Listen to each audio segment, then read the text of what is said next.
Thank you all for being here. My name is Ramses Oud. I run RoamStack, which is a knowledge hub for Roam power users. Today, I'm joined by Lukas, and I hope I pronounced his last name correctly, Cabarao? Yes. I should have asked before, sorry. Oh, good.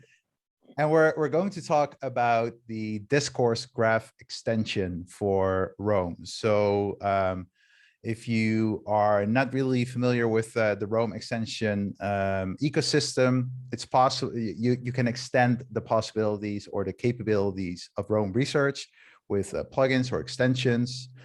One very popular repository of these extensions is Roam.js, built by David Vargas. And then I think he collaborated, Lukas, correct me if I'm wrong, with Jill Chen to create this extension, which basically helps you to digest academic papers, to organize the questions that arise from your reading activity. It will help you to organize the claims that are made and then to find the evidence to support those claims. And I know absolutely nothing about this extension, so I'm really happy that Lukas is here. Lukas is also a very important voice in the Roam research community. He has been creating beautiful courses. Actually, I've been going through Site to Write version 1 today, and I've been learning quite a bit, actually, even as a almost 2-year user of Roam research. And today we'll be having a look at the extension that Lukas will give a lot of attention to in the next version of Site to Write, which hopefully he will also tell us a little bit about today. So Lukas, enough talking from my side. Please take it away. Awesome. Thank you. Yeah, and thanks for having me on. I'm really excited to be here and to share the extension with you all. The really cool thing about this and the course, which I can talk about later as well, is that this is actually part of a real research project, right? So Joel built this extension as part of his work as a professor for human-computer interaction, and he's really interested in discourse graphs and that sort of thing. And he used grant money to pay David to build this to his spec.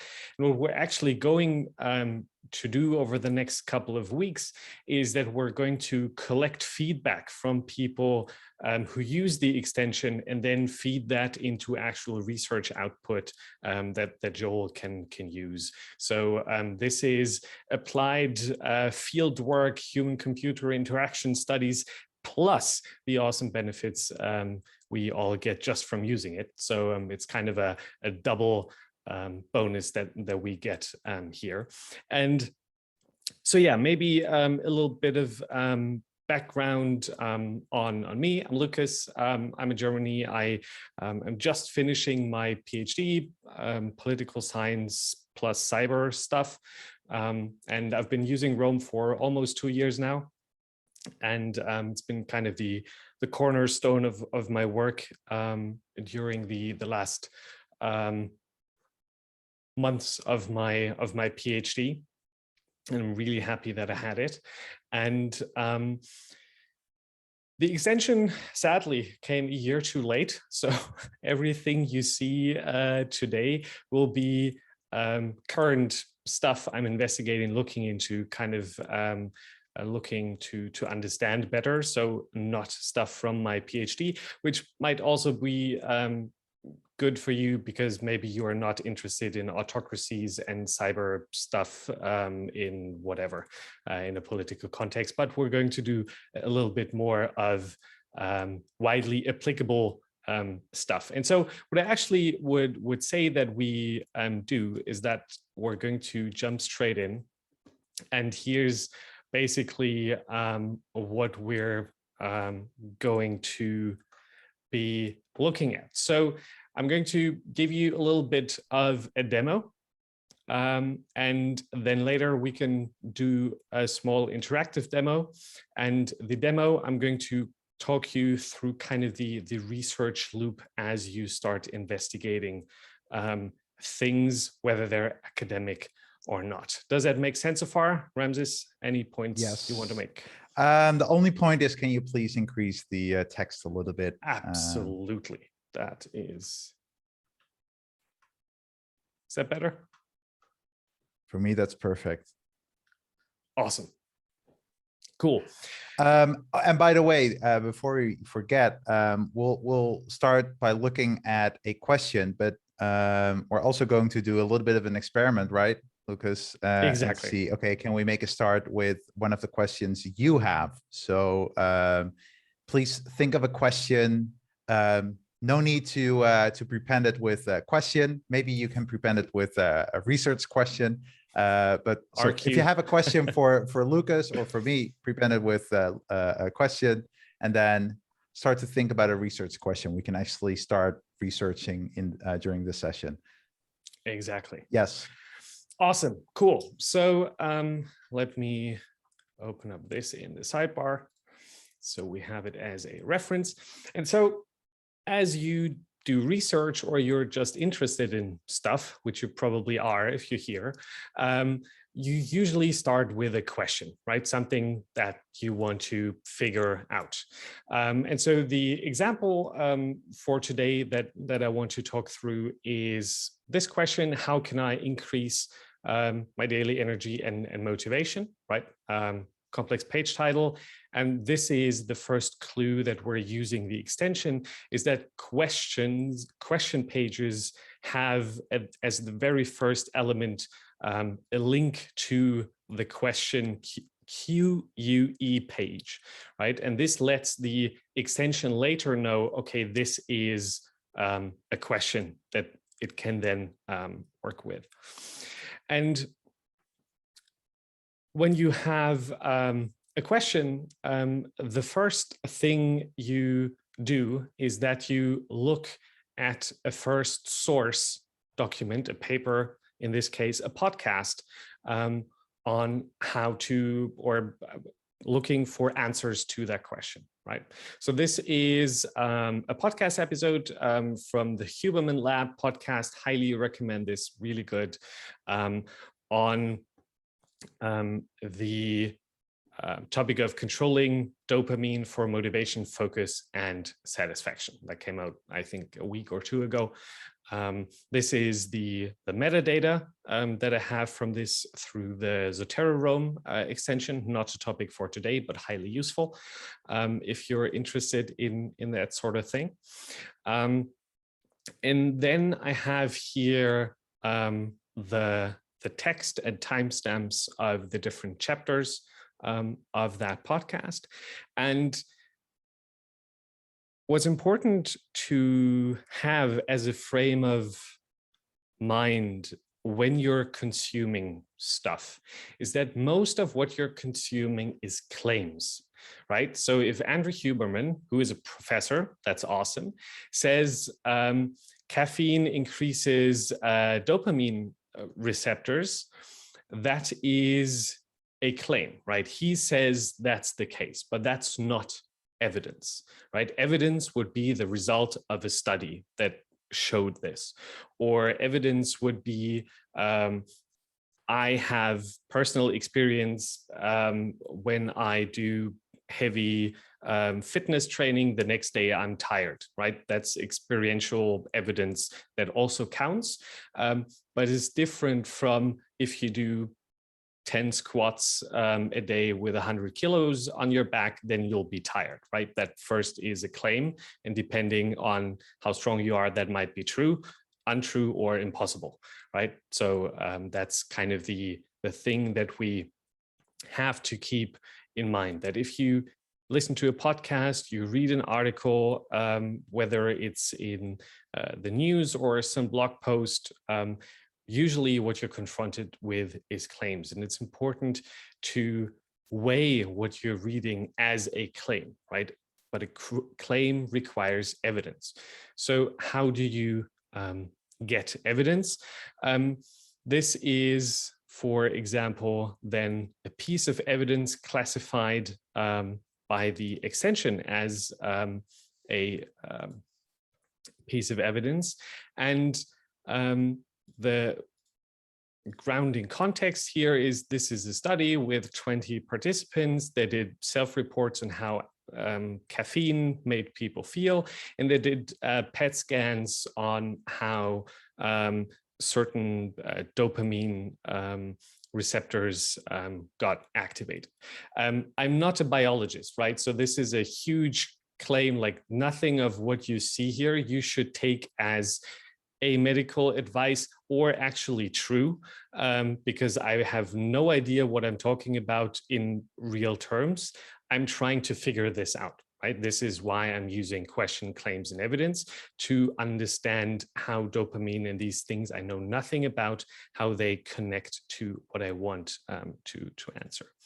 So we have a question: how do I increase my daily motivation and energy? What can I do to support that?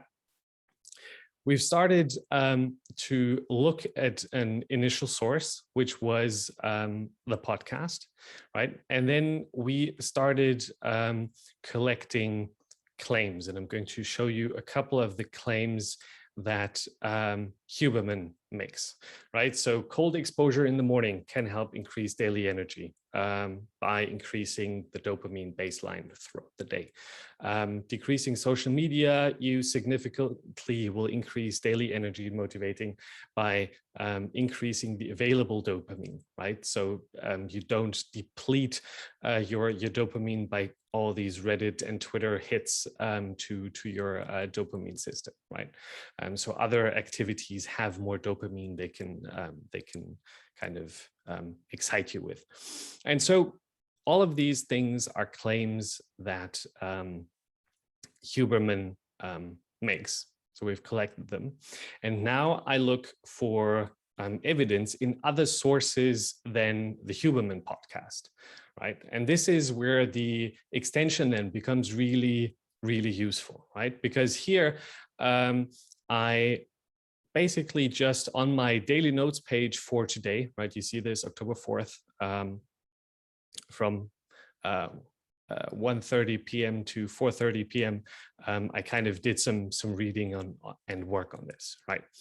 And I linked to this question, took some notes on the methods of this paper, recorded quotes on the results, right? So this is a screenshot of the actual results they present.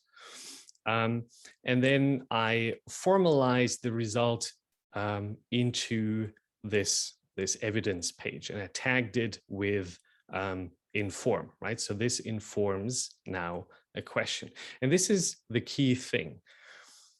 You see here that I'm indenting, right? So this is the top level question, and I'm indenting a link to this evidence page, and then I link to inform. Now, if I go to the page here above the familial linked references, you see something called discourse context, and you see it automatically pulls in this question is informed by a piece of evidence that caffeine increases D2, D3 receptor availability, right, in some brain region. Which is awesome. But what's even cooler is that if I go to this claims page, right, so this is, again, a page that classifies something as a claim. I have here in the discourse context evidence that supports this claim, right? So it automatically pulls together things that support, that inform, also that oppose, right? And all of that while being basically the same, doing the same amount of work, right? So all I did was copy in stuff.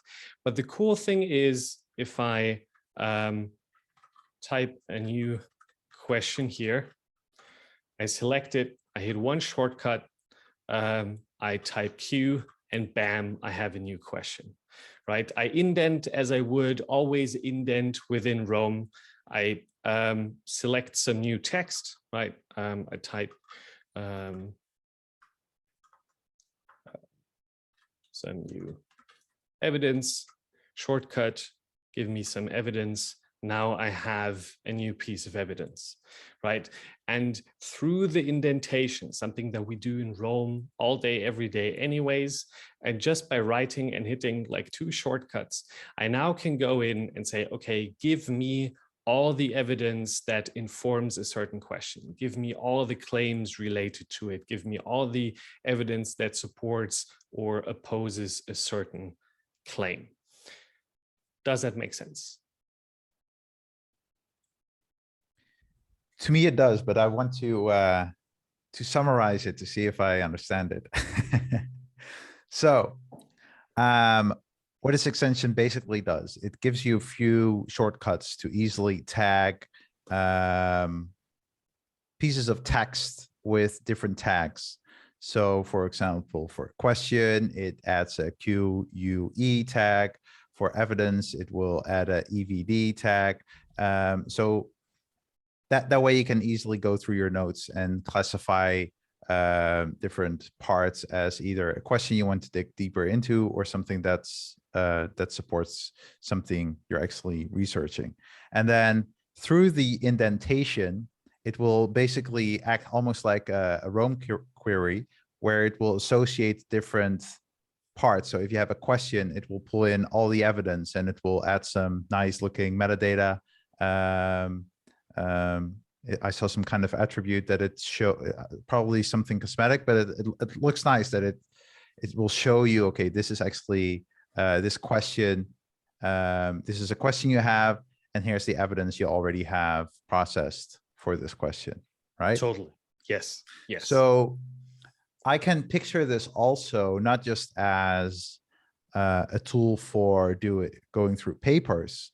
You could just use this for any question that you have, like something very specific. If you're a programmer and you're looking at a specific library to solve a very specific problem, like a question could be, is this library the right choice to solve this problem? And then you go and look at different use cases, could be web pages, could be anything, but you turn those in like evidence. And then as you go through that evidence, maybe you find claims that say, well, here's a caveat if you use this library for this specific use case, for example, or this is something you need to keep in mind.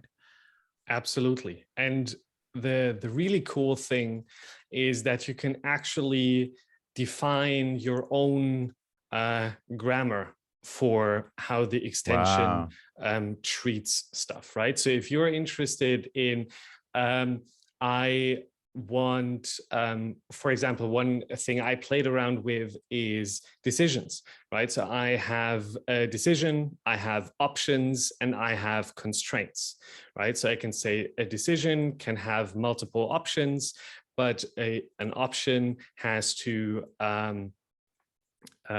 satisfy a constraint, right? And so I can map all of these things together. So the extension is right now like in the default setting built for analyze texts and map their claims, but you can totally extend it to whatever, right? If you want to map programming knowledge, then you can do dependencies, or you could come up with satisfies use case or constraints in terms of hardware requirements, software requirements, what have you, right? You can do all of that as well. Yeah.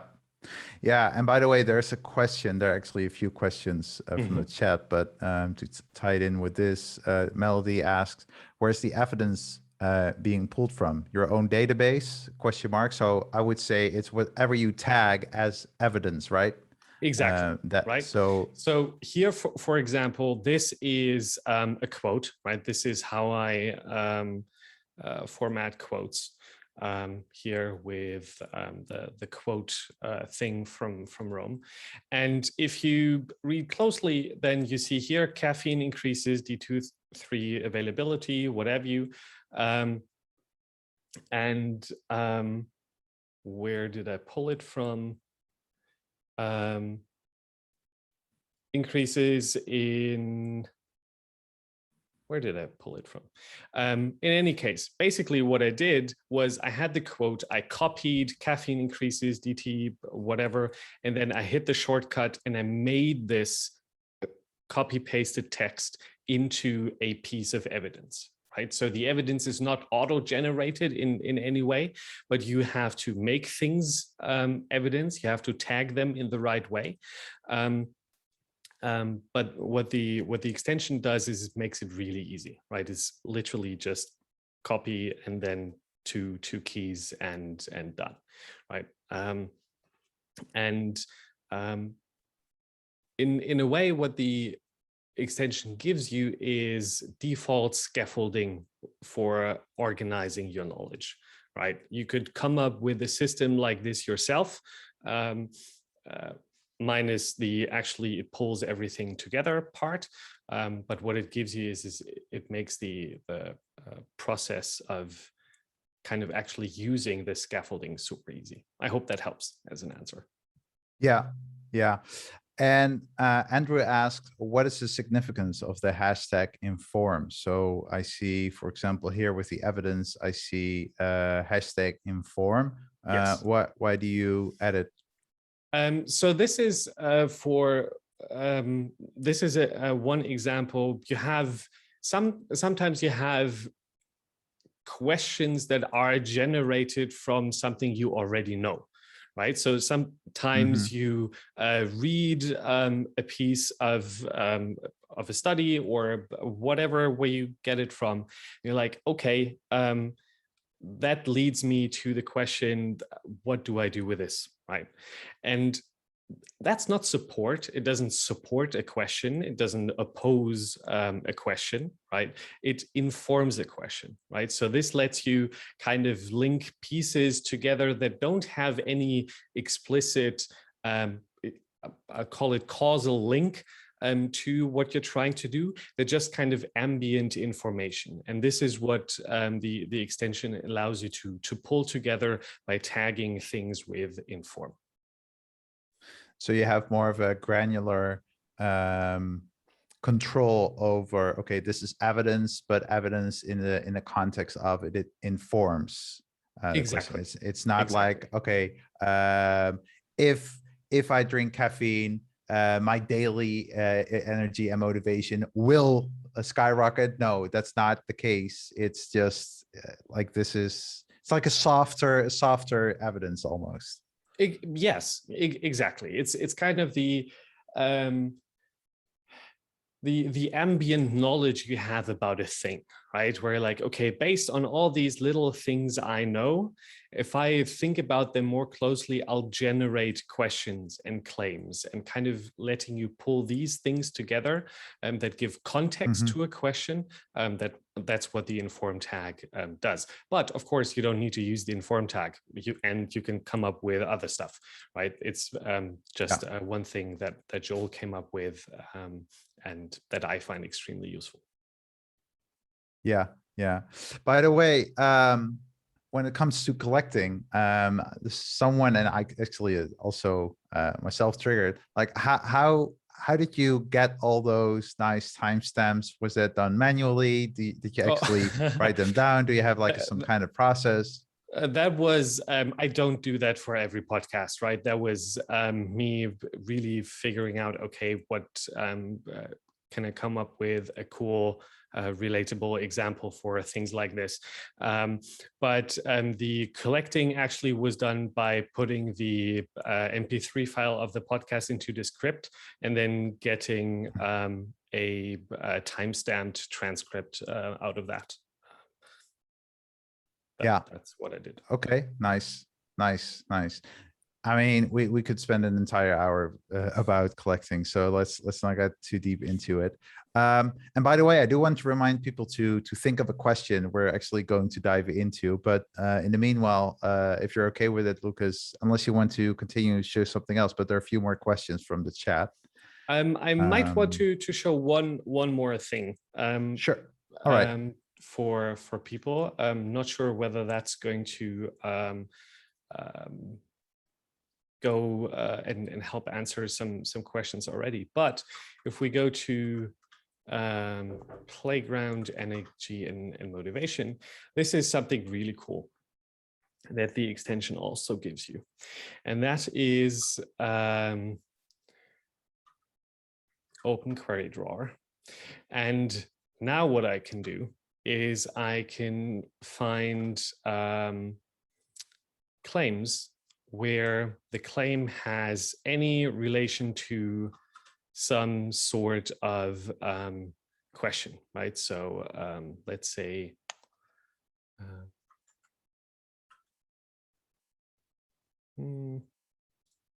let's see if I actually have no results. Where did I? Let's find evidence where the evidence has any relation to the claim that dopamine, be careful about layering dopamine. And now this pulls up all the pieces, in this case just two, the pieces of evidence that I have related to this claim. And now I can pin this, and then I can add these to the whiteboard, and I can start drawing interesting things, right? So I can come up with a new question.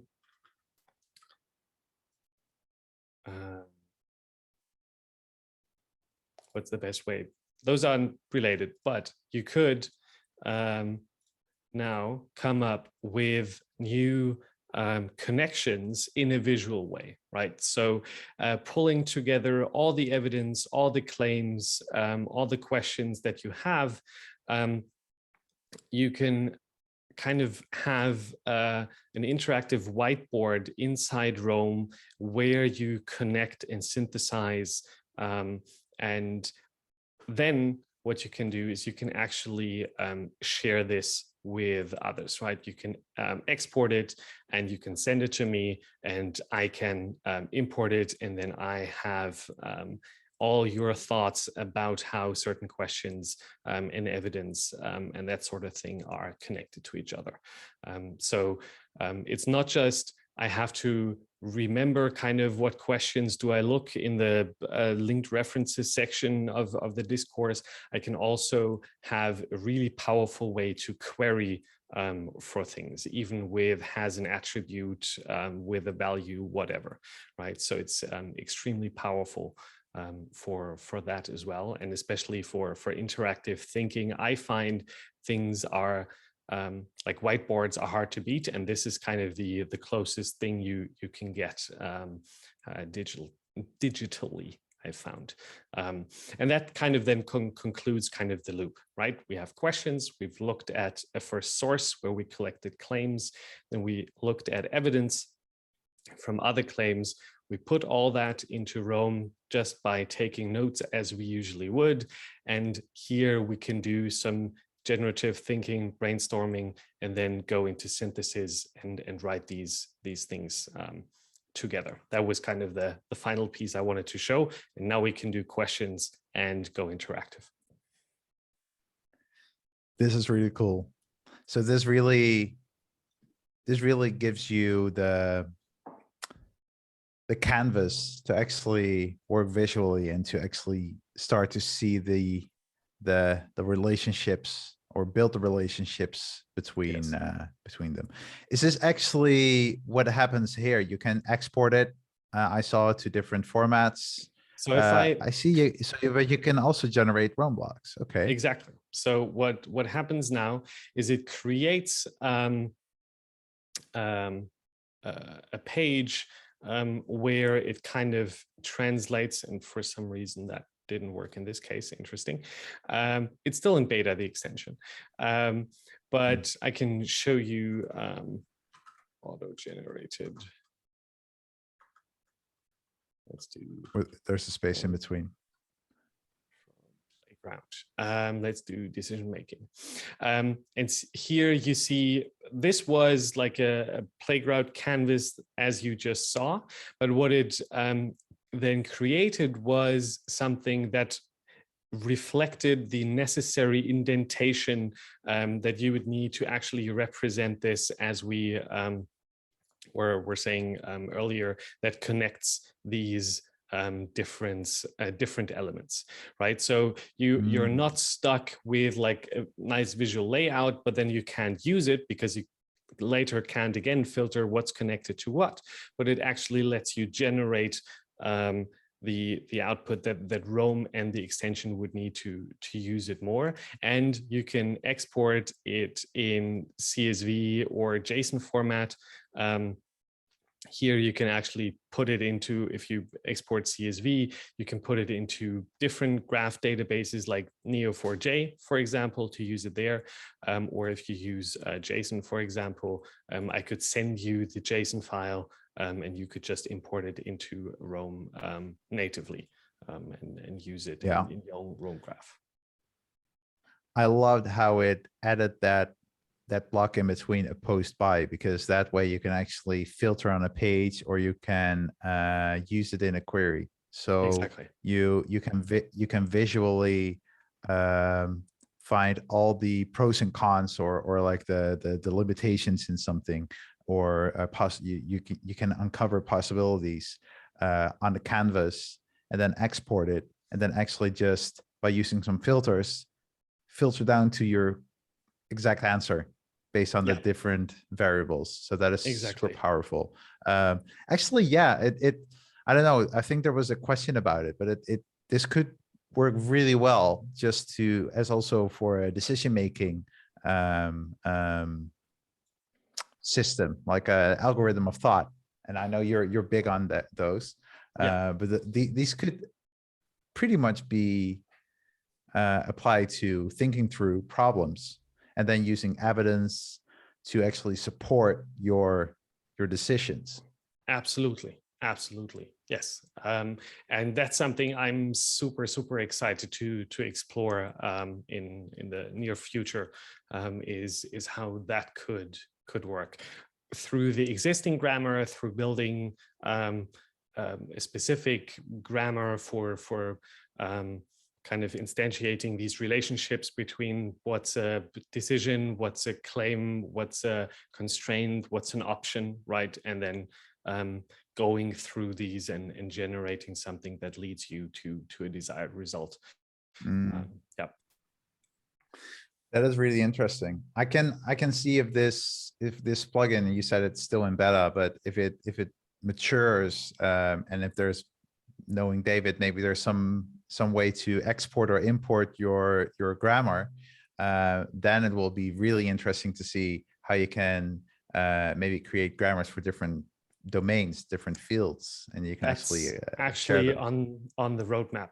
So what Joel and David are actually working on, although it's a while out, is that you'll be actually able to subscribe to certain information from different people, right? So you will be able to subscribe to my thinking about decision making or algorithms of thought, get it into your graph. It will actually translate my grammar into your grammar of what's supported, what's opposed, how are these mapped. That's still a little bit out, right? It is an active research project as well. As Lisa says, yes, a grammar marketplace. That's basically what's going to come, and that's going to be awesome. Yeah, I see so many possibilities with this. Also, just in discussions, within companies, like how do you make a decision? How do you actually come to a solution? So there are quite a few questions. So I think a few have been answered, because Jonathan said, summarize, would I be correct if I said that this tool enables you to automate all sorts of decision trees? I think it does. Looking at it. Automate, I think the question is what automate means in this context, but definitely make them explicit, right? Really precisely see, okay, this is actually what we're thinking about, and do so in a way that goes beyond let's talk about it, but actually make it something explicit using natural language. Yeah, so it's not automate that it goes through your graph and it's going to tag stuff for you. You still need to put in the work. So, exactly. But it makes it easier. It's like just like easier. A template, right? Yes. If you have a template, but then with the grammar you can actually define, okay, this is the templates or the tags that I want to add to different parts, because the way it's set up by default is really aimed at research papers to dissect them and to distill the insights from them. But with the grammar, you can build basically any workflow. You can, if you want, you can even create some kind of content creation workflow with it. I don't know if you would want to, but you can take things through different stages with the different tags. Let's stick with the academic for a bit. Jagar had a question, and he asked if you had evidence that supports multiple claims to use block references to make that one-to-many link, or do you just add the link? Because I saw some linking happening. So yes, so because evidence is like everything is a page. Right, so this is actually a full page, so you just link to stuff, right? So you link to different claims, and then you indent links to the pieces of evidence. So you don't need any block references or that sort of thing. You directly link and indent the links. All right, and then from Bruno, there was a question. Is it easy to find unanswered questions or questions with a single evidence? Is that possible with a query? Because I saw like a condition, you could add conditions in the playground. That's a good question. I actually don't know. So for me personally, I haven't done this. What I would... A, I'll ask Joel, and B, what I would probably do is look for, so what I do on the question pages actually is that I collect sources that I want to go through for a certain question by linking to the question on a source page, right? So here on the Hubermann podcasting, I have this thing is relevant for the question, and it's actually to process for the question, how can I increase energy? And so what I would probably do is I'd write a query that looks for a question that has nothing that is to process, to integrate, or integrated. Is probably how I do this, but I haven't done an implementation check. So come back to me with that in a week, and then I'll tell you. To be continued. All right. Yeah. A question from Nikki. It was quite a long one. Nikki, do you want me to read it, or do you maybe want to just ask it directly? I'm halfway through your Brilliant Site to Write course, Lukas, and but I'm a week into studying after like 30 years, so all of this is new to me. Like, it's just so much. I feel like I'm in a fire hose, just taking everything in and starting to build a reading stack. I think that's what you called it. So I'm looking at this and going, okay, I think tagging things QUE or EVD 50, or what are the links that I should be thinking about as I start now when I don't fully understand this yet, that will set me up for later when I'm ready? And at what stage? Like, I'm just at the stage where you're talking about all the different stages of reading, so inspectional, syntopic, all of that. So what are the best times to be adding these? So that depends a little bit on kind of how you get your sources, right? So if you're in a course, I'm trying to do it like you do, so through Zotero and.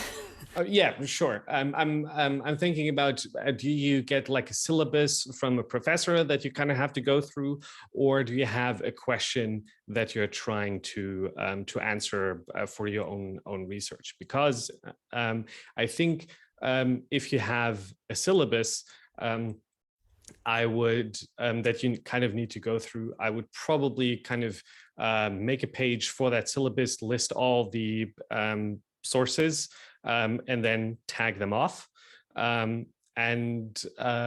If you do it in terms of, I'm looking for sources for a certain question, I would basically do this, so that you start with your question page, and you'll get this in the course, but I can also share it with everyone on my public graph, is that you build a smart block that kind of builds you these queries, right? And then on every source page, you just tag, okay, this is to process or to integrate for the question, the course I'm working on. Does that make sense?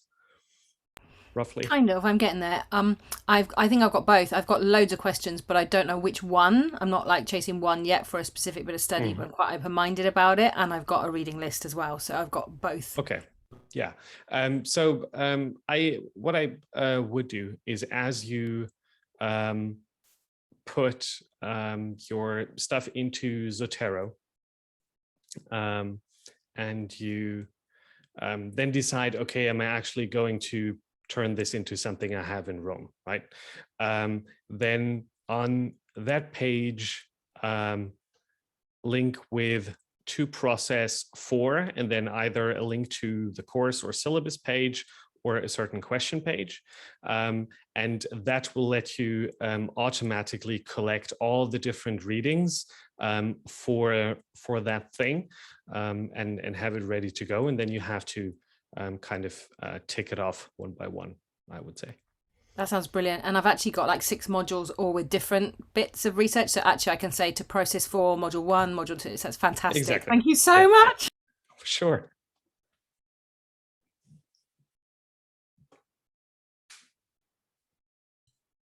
Let's see. There are a few questions about the playgrounds.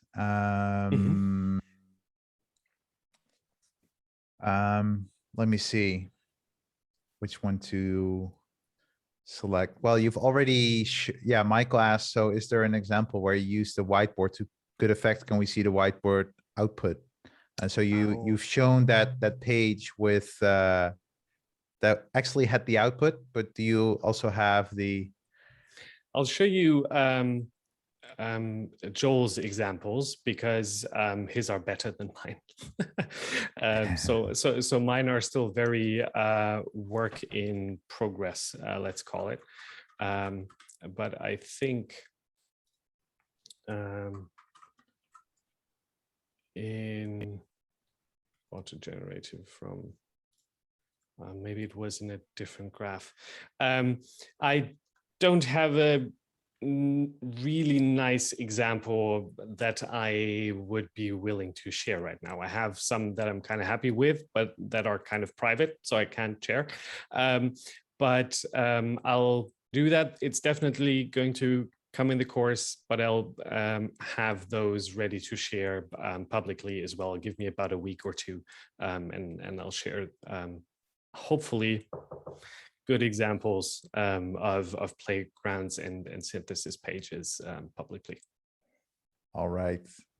So we've seen going from a whiteboard to an outline. Is there also a possibility, Denise asks, to see on the whiteboard the relationship that already exists between blocks maybe within your graph? Or is it only a one-way street that you can export out of the whiteboard, but not see the relationships and get them into the whiteboard that already exists? Well, that is kind of what this query drawer does, right? You can't. It doesn't give you a full graph view of all your questions, all your evidence, all your claims, and how they connect. It doesn't do that.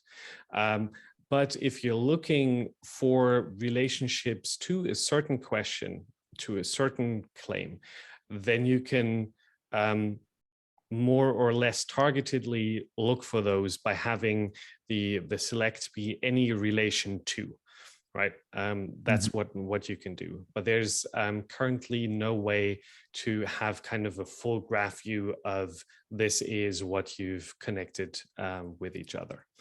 That doesn't exist. Yeah. All right.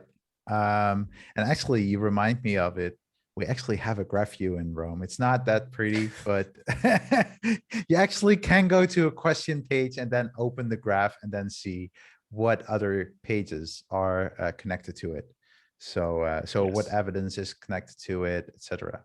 So speaking, to go back to the marketplace, Lisa asks, she already pictures a grammar work for example, academic workflows and some other workflows for some other more generic writing workflows. Is it possible to load and to export, for example, your grammar? Is that already possible? Yes. I have two next to each other. It's not pretty right now, that grammar sharing, but basically the grammar is built by these indented Rome block relations, right? That looks very arcane. And what you actually do is that you the builder is actually visual, right? So you can select like if a block references the page that is evidence and that block is in a page that is a question, then this is evidence. This is informed by, right? This is how the grammar works. And what that generates then is these different settings, relations. And those can actually overlap, right? So you can have multiple things that are called informs. You would probably want to call them differently to be able to distinguish them. But I could give you all of this and you could do copy paste in your own graph and then it works, right? So that does. I saw something. If you scroll up, I saw 0, 1. Is that basically? Yes. That's like a different grammar. You can exactly. find a new grammar. Exactly. You can have multiple grammars that kind of mean the same thing. This is, I think, the standard thing that comes with the extension. And this is something Joel actually shared with me. I did copy paste into my own graph. And that is now a more elaborate grammar for something for evidence that informs a question. So that's definitely possible. So that way you could potentially have two grammars at once. You just go into your page and then you click the one and then you have a different grammar loaded. They actually work in parallel. So this is just visual distinguishing, I think. It isn't actually switching, I think. Oh, okay. But yeah, you can have multiple grammars and unrelated grammars. So if I can add any relation, right? So I can, let's do this. So I want to have a decision thing, and it's going to be decision and then the content of the thing, and shortcut is D, add a node. And now I have something that I've defined as a decision page, right? Decision pages start with DEC. And now I can say, okay, I want to, let's do constraint as well. Constraint and content I don't know, hem. And now I can say, please give me satisfies, just satisfies. And now I say, okay, I have constraint that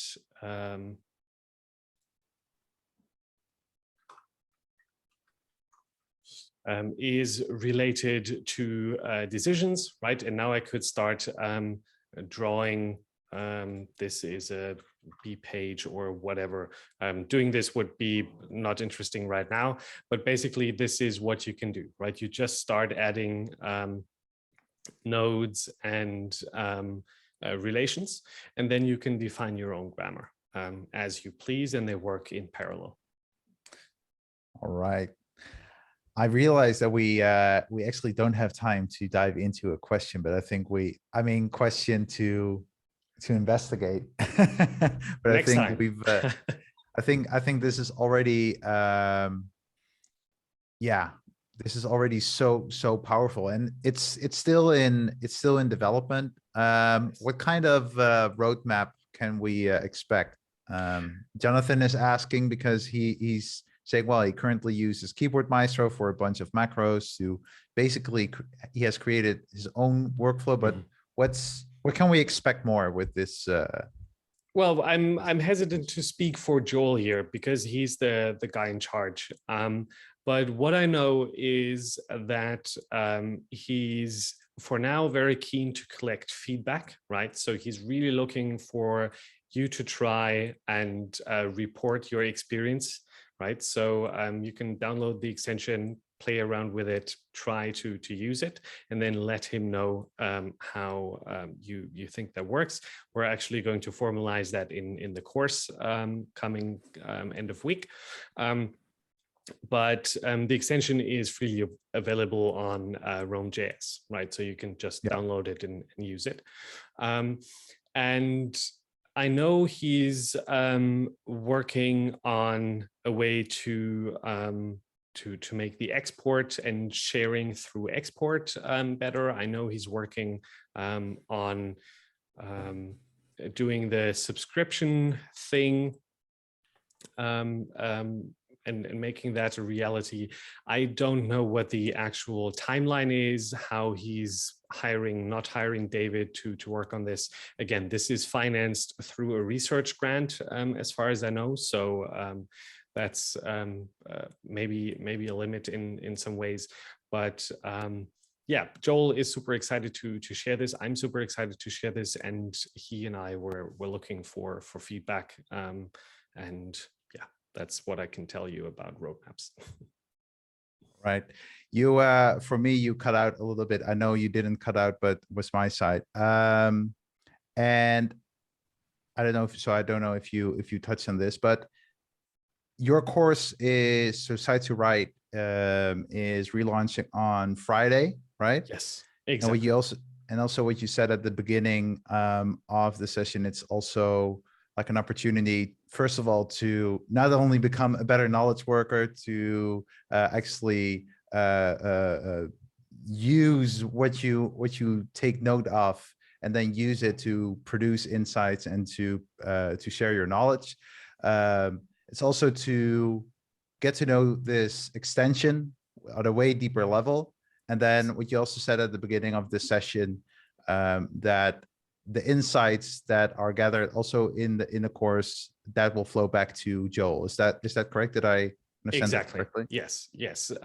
So we'll have on the lessons that cover the extension, we'll have prompts where we're asking for feedback. And if you want, and that would be amazing, you can record like a quick Loom video of how you do things.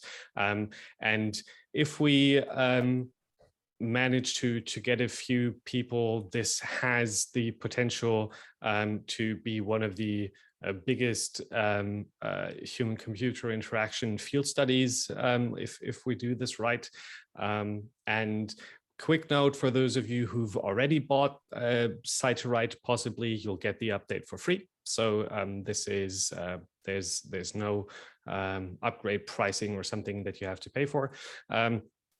And something I'm also going to officially announce on Friday, if you're a Rome scholar, then you'll get the whole course for free as well. So that's something where I think we'll get quite a few people to use Joel's extension, because there's quite a few Rome scholars. And I'm really excited to make this available. But for everyone else, I think it's going to be an incredibly useful source of learning to use Rome, and kind of a structured process for investigating things, right? Of course, in an academic context, but I think, as we saw with the example of me going through that podcast and the claims for like a personal question, how I can increase my daily energy, it's applicable basically everywhere, is what I would say. Yeah. So if you're academic, you're in luck, because well, there's a lot of discounts to you can get, but obviously from a monetary sense, because you still need to put in the work, you still need to go through the process. Yes.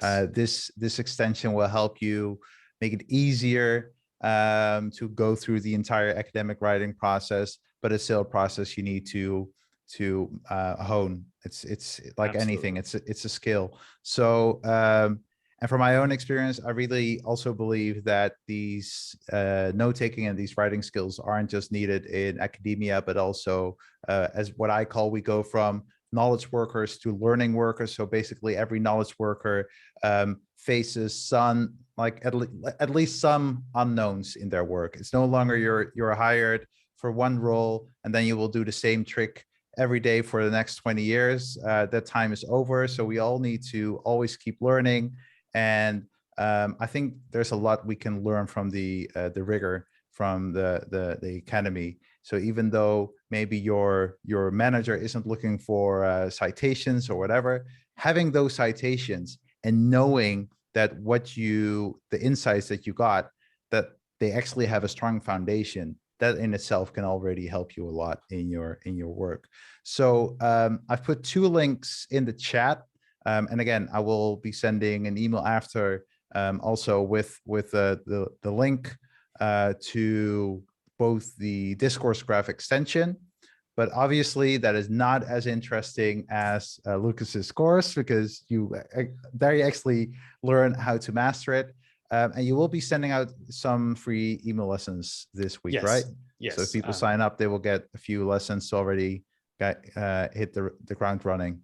Absolutely. That's the plan. As we're approaching the end of the week, I'm going to send out a little bit of material that kind of hopefully is already useful, even if you don't buy the course. So you're under no obligation to buy it at the end. I hope I can still be useful in any case, but I'll be sending that out, and then on Friday we'll take this into the real world and make it happen. Yeah. So and if you're not, if this is like this use case, it looks interesting to you, but you feel like, okay, my Rome skills aren't there yet. Lukas also has I think it's a free course, right? Yes. To get started with a bunch of Excel use cases. So instead of the normal beginner courses where you have like, this is the sidebar, this is the context menu, actually Lukas will take you through a few processes beginning to end, so that you actually can get started using Rome for being productive in several ways. So absolutely. definitely sign up for his newsletter as well. Yes, and if you want to check out the free course, if you want to brush up on that, here's a quick link that hopefully works. And so yeah, Roman context, totally free, will be free forever. 6 contexts of using Rome, 7 videos each, taking you from beginner to you know what you're doing. And if you have any questions, anything I can do otherwise for you, reach out on Twitter. I'm very happy to help in any way I can. Yeah. Also at Cortex Futura. You're on point with your branding, man. Thank you. I love it. Yes. Lukas, for me, like someone sent me a DM in the chat. It's like, okay, this was a fire hose of information for me, but it was very useful. And I must say, for me, it absolutely is a fire hose of information as well. Just looking at the extension page and looking at the claims and everything, I was like, oh my goodness, I have no idea where to get started. I now have the feeling I know where to get started. There will be a lot of tinkering from my side. So absolutely, I'm not a master yet after this hour. Again, if you're an academic, or if you do feel like you should be better at reading and learning from papers, absolutely check out Lukas's course. And I want to thank you, Lukas. Hopefully we'll have you on in the future. And, anytime. And thank you, man. It's been so much fun. And thanks for having me on. This was cool. I immensely appreciate it. And yeah, anytime, call me, and we'll do this again. Great. Thank you. And thank you all for your questions, your participations. The chat was on fire again. I love that. So hope to see you all soon. Bye-bye. See ya.